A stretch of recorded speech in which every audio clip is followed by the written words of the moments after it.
Second question, Galamsey. Okay, illegal mining. It is destroying our country. The sad thing is, it's not our country people that destroyed our country. They were still doing illegal mining. We could have controlled them. But we let in the Chinese, and there are millions of Chinese in our country. And they mine 24/7. Now all our waters are poisoned. And the food that we're starting to eat is this same water system that is feeding the ground.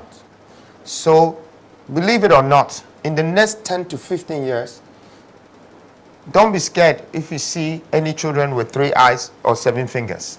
It's happening already. It's happening already? Okay.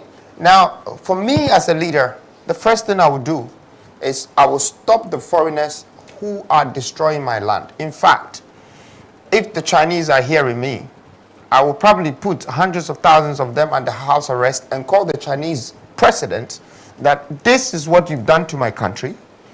You have caused 33 million people's lives.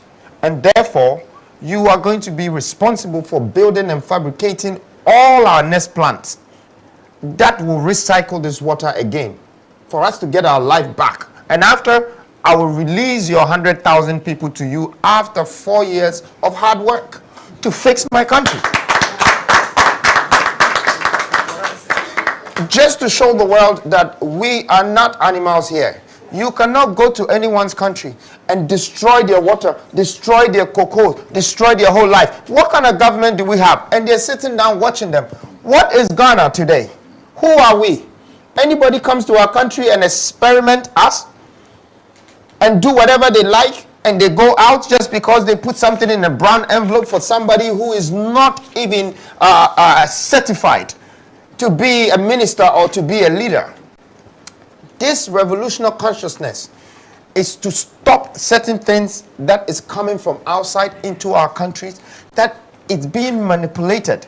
You know, we are being restricted. We're being destroyed. And our leaders can see it. And they're just watching it happening. I want. Now, on the other note, with the local people who are also Galamseys, what am I going to do to them? Would I arrest them too? No. But I have to call all of them. I have to stop them and re-employ them. Because I know that they know the work. But they haven't been given the opportunity to do the work. So I want to give them the opportunity that they should be able to give us our ultimatum. I am looking for 200 tons because I'm going to tell you right now, this country have less than 8 tons in our central bank. And that's why we have to borrow money below $1 billion. Up until recently, when we needed 3 billion, we had to buy gold to make it almost 14 tons before we can borrow that 3 billion. When you go to Dubai, when you go to Emirates, these people are buying our gold every day. They pack it, they refine it, keep it as reserves. When it gets to 200 tons, they call any financial institution and say, look at my gold, it's stamped, it's Swiss stamp. I need 200 billion. And you just show them the gold and you have to take the money.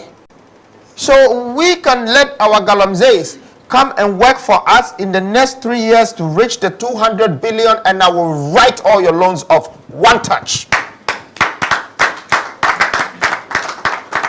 Because you have the money. God has given you the wealth. If you cannot see it, the person who can see it better will come and take it.